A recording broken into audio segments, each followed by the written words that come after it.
बिस्मिल्लाहिर्रहमानिर्रहीम। हम अपने लेक्चर का आगाज़ करते हैं। बलूचिस्तान बोर्ड की बुक में से आपके पास एक्सरसाइज 1.1 क्लास 9th का पहला लेक्चर है, मैट्रिसेस एंड डिटरमिनेंट्स के बारे में। मैट्रिसेस हमारे पास कोई भी जो भी डेटा होता है, हम उसको टेबुलर फॉर्म में, ऑर्गेनाइज्ड फॉर्म में लिख लें, वो हमारे पास मैट्रिसेस कहलाता है। ये ज़्यादातर रोज़ और कॉलम में मुश्तमिल होती है। आप यहाँ पे एलिमेंट्स लिख लें, A B C D E F G H I J K L. Let suppose आपके पास ये कोई भी एक मैट्रिसेस जो हमें एग्जाम्पल के तौर पे बनाई गई है ताकि आपको अच्छी तरह से समझ आ जाए। तो यहाँ से आपसे कुछ चीज़ें ही पूछी जाएंगी आपके पहले एक्सरसाइज में, जैसे कि इसके अंदर रोज़ कितनी हैं, इसके अंदर कॉलम्स कितनी हैं, और साथ साथ आपको बताना पड़ेगा इस मैट्रिक्स का ऑर्डर क्या है, जिसको हम बोलते हैं ऑर्डर ऑफ मैट्रिक्स। तो ये तीनों चीज़ें आपने बतानी होंगी। रोज़ जानने के लिए बहुत आसान तरीका है। आपके पास ये पूरी जो कि एक हॉरिजेंटल डिजिट्स आ रहे हैं, ये निशान लगा रहा हूँ, आप लोगों ने ये लगाना नहीं है, सिर्फ समझने के लिए बता रहा हूँ। ये पूरी एक लाइन जो कहलाती है, इसको हम लोग रो 1 कहते हैं। मतलब ये पहली लाइन आपके पास पहला रो कहलाएगा। हॉरिजेंटल लाइन जो भी होगी, इसमें जितने भी डिजिट आ सकते हैं, कोई पाबंदी नहीं है, एंटम डिजिट्स आ सकते हैं। ये आपके पास सेकेंड रो कहलाएगा, ये आपके पास थर्ड रो कहलाएगा, और ये आपके पास फोर्थ रो कहलाएगा। मेरे ख्याल से समझ आ गई आपको। ये आपके पास पूरी ओरिजेंटल लाइन, ये पहली रो है, ये दूसरी रो है, ये तीसरी रो है, ये चौथी रो है। तो यहाँ पे मैं लिख देता हूँ 4। तो इससे क्या बात पता चली हमको इस बात का पता लग गया कि यहाँ पे हमारे पास नंबर ऑफ़ रोज़ जितने भी हैं वो 4 हैं। अब कॉलम गिनते हैं। कॉलम गिनने का तरीका ये है, पहले हम हॉरिजेंटल डिजिट्स देखते थे। अगर आप वर्टिकली चीज़ों को देखेंगे तो आपके पास कॉलम कहलाएंगी। तो ये आपके पास पहला कॉलम बन गया, ये आपके पास दूसरा कॉलम बन गया, और ये आपके पास तीसरा कॉलम बन गया। मतलब क्या हो गया, हमारे पास टोटल कॉलम कितने हो गए, 3 हो गए। अब हमें ऑर्डर बताना होता है मैट्रिक्स का। मैट्रिक्स का ऑर्डर कैसे पता लगेगा? ऑर्डर का फॉर्मूला हमारे पास ये है कि नंबर ऑफ़ रोज़ जितने भी होते हैं, हम उनको लेकर नंबर ऑफ़ कॉलम को मिला के लिख लेते हैं। नंबर ऑफ़ कॉलम्स को हम n से रिप्रेजेंट करते हैं। तो हमारे पास नंबर ऑफ़ रो हो गए 4, और इसी तरह नंबर ऑफ़ कॉलम हमारे पास हो गए 3। आप इसको इस तरह भी लिख सकते हैं, और आप इसको ऐसे भी लिख सकते हैं, जैसे चाहें लिखें। दोनों तरीके से आपके सवालात के जवाबात बिल्कुल सही हो जाएंगे। ये आ गया आपके रो और कॉलम लिखने का तरीका। अच्छा बच्चों, हम लोग यहाँ पे नंबर ऑफ़ रोज़ और नंबर ऑफ़ कॉलम निकालेंगे, साथ साथ हम लोग आइडेंटिफाई करेंगे ऑर्डर। मैंने सॉल्व तो कर दिए हैं, लेकिन आपको समझ आ जाएंगे क्योंकि आपको तरीका मैंने बता दिया था। तो ये आपके पास एक रो हो गया, ये दूसरा रो हो गया, ये तीसरा रो हो गया। तो इस मैट्रिसेस की रो हमारे पास कितनी हो गई, 3 हो गई, और कॉलम हमारे पास 1 आ गया, तो मैंने लिख दिया 1। तो ऑर्डर ऑफ मैट्रिक्स हमारे पास बनेगा 3/1। I guess you understand this one. Now the second question, we have only one row over here and the 2 columns. So by the combination of row and column we get the order. अभी ये सब धीमा रवांकन है. You get the rows 2 and the columns 2. So the order of matrix is 2/2. Proceeding with the questions. सवालात आगे इसी तरह बढ़ते रहेंगे आपके। आप लोगों ने रो और कॉलम बता दिया था। अगर किसी को फिर भी मसला हो रहा है तो फिर भी पूछ सकता है कमेंट्स में। तो इसकी रो 1 हो गई, कॉलम 1 हो गई, तो हम कहेंगे रो 1 हो गया, कॉलम 1 हो गई, और हमारे पास ऑर्डर क्या बनेगा, 1/1। इसी तरह इसका ये एक रो, ये दूसरा रो, तो 2 रो हो गए। कॉलम देख लेते हैं, 1 2 3, हमारे पास कॉलम हो गए 3। ऑर्डर ऑफ मैट्रिक्स हमारे पास क्या बनेगा, 2/3। इसी तरह आपका लास्ट सवाल है एफ मैट्रिक्स का। ये एक रो, ये दूसरा रो, ये तीसरा रो, 3 रो हो गए। मैट्रिसेस की कॉलम देखिए आप लोग, ये 1 ये 2, ये आपके पास हो गए 2 कॉलम, और ऑर्डर ऑफ मैट्रिक्स आपके पास बनेगा 3/2। मतलब पहले हम रो लिखेंगे फिर कॉलम, रो कॉलम। ये सारे सवालात में आप लोग पहले रो लिखेंगे फिर कॉलम। अब मैंने आपको बताया था एम रिप्रेजेंट करेगा नंबर ऑफ़ रोज़ को, और n रिप्रेजेंट करेगा नंबर ऑफ़ कॉलम्स को। आप बस इसको याद रखिएगा और आपके तमाम सवालात ऐसे ही सॉल्व करते जाएंगे इंशाल्लाह। जी, ये सवाल नंबर 2 है। इसमें लिखा हुआ है कि किसी भी क्लास में 30 बच्चे हैं, उसमें से 18 लड़के हैं, मतलब 12 लड़कियां होंगी। 18 में से 7 लड़के ऐसे हैं जो चश्मा पहनते हैं और 8 लड़कियां ऐसी हैं जो चश्मा पहनती हैं। तो हमें ये टेबल जो दिया गया है इसको पूरा करना है, साथ साथ इसका ऑर्डर भी बताना है और साथ साथ रोज़ और कॉलम मेंशन करना है और इसका मैट्रिसेस भी लिखना है। तो हमारे पास कितने लड़के हैं जो चश्मा लगाते हैं? हमारे पास टोटल 7 लड़के हैं चश्मा पहनते हैं और साथ साथ हमारे पास कुछ 8 लड़कियां हैं जो चश्मा लगाती हैं। और 18 में से अगर आप 7 निकालोगे तो आपके पास कितना बचेंगे?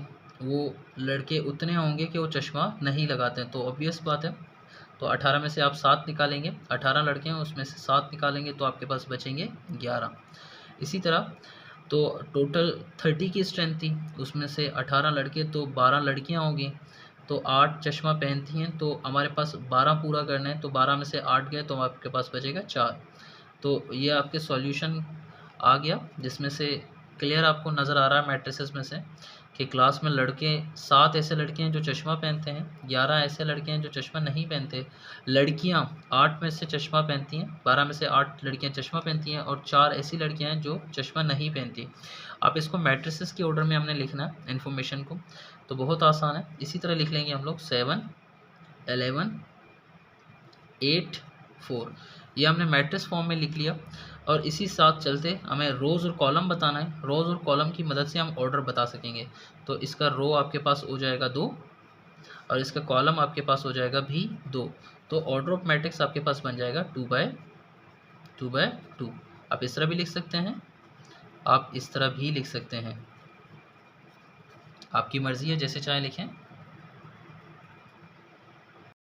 ये क्वेश्चन नंबर 3 है। इसमें लिखा हुआ है कि एक ड्रिंक स्टॉल है, वहाँ पे तकरीबन 150 कप कॉफ़ी और 125 कप टी और 200 ग्लासेस सॉफ्ट ड्रिंक की मंडे को सेल हुई हैं। ट्यूसडे को उनकी सेल 140, 135 और 270 रिस्पेक्टिवली जो कहा गया था। उसी तरह वेनसडे को भी 120 cup of coffee, 150 cup of T और साथ 320 glasses of soft drink sold किए गए हैं। हमने ये सारा इन्फॉर्मेशन एक मैट्रिक्स में लिखना है। उससे पहले हम एक टेबल बनाएंगे, टेबल के मदद से हम उसको मैट्रिक्स में लिखेंगे। तो बहुत आसान सी बात है। सो एक रो वाइज हमने लिखे हुए हैं कॉफ़ी, टी, सॉफ्ट ड्रिंक।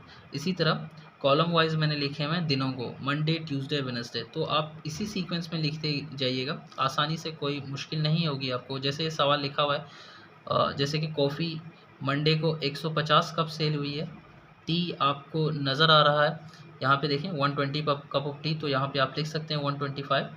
इसी तरह ग्लासेस आपके पास 200 हैं, तो आप यहाँ पे लिखेंगे 200।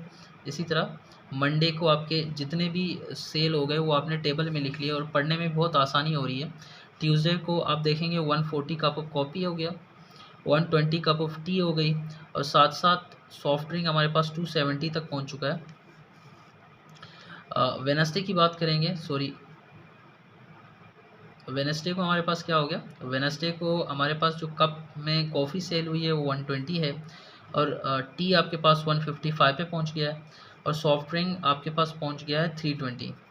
छोटी सी गलती हुई है, वो गलती आप देख लें कि यहाँ पे टी 135 है, तो यहाँ पे हम लोग लिख लेंगे 135। बाकी आपका सवाल एज इट इज़ है, सही है।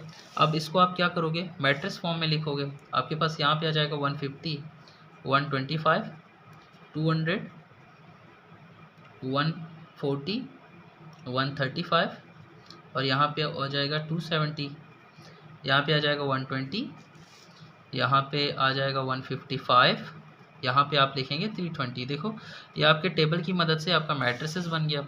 अब इसको आप नंबर ऑफ़ रो काउंट करेंगे। ये आपके पास एक रो हो गया, ये दूसरा रो हो गया, ये तीसरा रो हो गया। तो नंबर ऑफ़ रो आपके पास 3 आ गए, नंबर ऑफ़ कॉलम भी आपके पास 3 है। ऑर्डर ऑफ मैट्रिक्स आप लिख सकते हैं 3/3। क्वेश्चन नंबर 4 है। इसमें आपने निकालना है कि कौन सा मैट्रिक्स किस मैट्रिसेस के बराबर है। आपको पता होना चाहिए मैट्रिसेस तभी दूसरे मैट्रिसेस के बराबर होगा कि उसके रो, कॉलम और साथ साथ उसके अंदर के एलिमेंट भी एक जैसे होने चाहिए।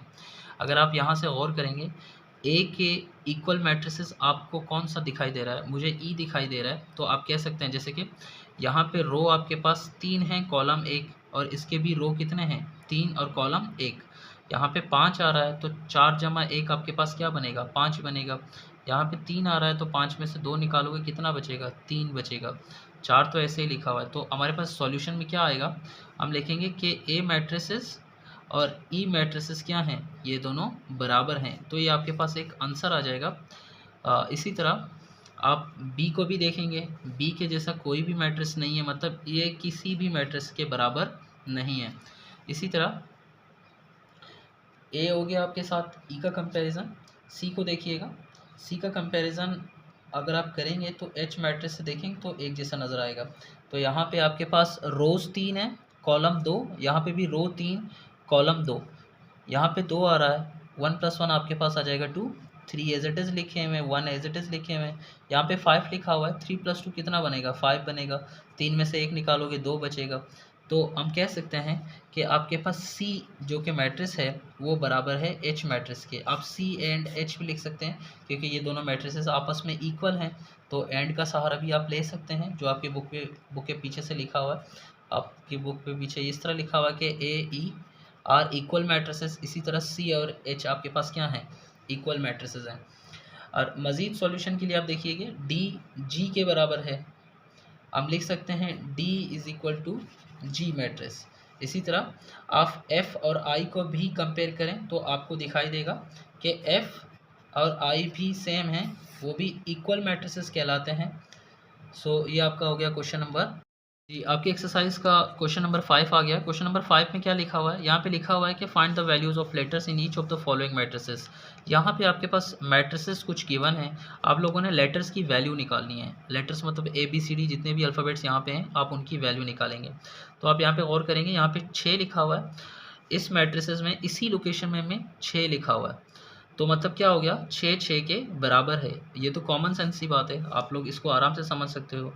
आप यहाँ पे देखिए, यहाँ पे लिखा हुआ है बी, और इस मैट्रिक्स के इसी लोकेशन में क्या लिखा हुआ है? तो हम कहेंगे उसी लोकेशन में जो भी चीज़ यहाँ पे मौजूद होगी, हम बोलेंगे वो उसी चीज़ के बराबर है। मतलब बी किस चीज़ के बराबर है?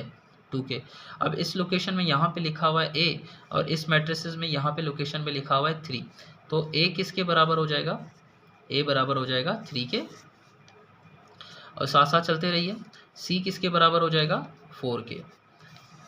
ये आपके पास वैल्यू निकाल रहे हैं क्योंकि हम लोगों ने इक्वल मैट्रिसेस पढ़ा था। इक्वल मैट्रिसेस कौन सी मैट्रिसेस होती हैं कि आपके रो कॉलम और साथ साथ उसके अंदर की जो एलिमेंट्स हैं ना, वो भी सेम होने चाहिए। अब ये भी देख लीजिए आप लोग, यहाँ पे 2 किसके बराबर आ रहा है? सी के। तो आप कह सकते हो कि सी आपके पास 2 के बराबर है। ए को देखिए, ए आपके पास किस चीज़ के बराबर आ रहा है? -1 के। तो ए आप -1 की जगह रख लेंगे। बी आपके पास किसके बराबर आ रहा है? 4 के। बी की जगह आप 4 लिखेंगे। बाकी हम नहीं लिख रहे हैं क्योंकि हमें अननोन डिजिट्स या लेटर्स की ही वैल्यू फाइंड करनी है। तो डी किसके बराबर हो जाएगा? डी आपके पास बराबर हो जाएगा -3 के। इसी तरह चलते रहेंगे। यहाँ पे बिल्कुल सामने सामने है, 6 के बराबर है। बी होगा आपके पास 5 के बराबर, एक ही लेटर लिखा हुआ है तो एक ही लेटर का जवाब आपके पास क्या हो जाएगा? 5 हो जाएगा। तो इसको देखेंगे ज़रा, ए आपके पास आ रहा है 5 के बराबर, बी आपके पास आ रहा है -7 के बराबर। इसी तरह सी को अब गौर करेंगे तो सी आपके पास बराबर है 5 के, और डी आपके बराबर है 2 के। तो ये हो गया आपके एक्सरसाइज 1.1 का सॉल्यूशन के सॉल्यूशंस।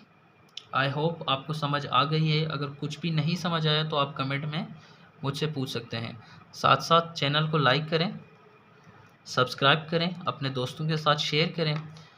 कोई सजेशन हो तो आप दे सकते हैं। शुक्रिया।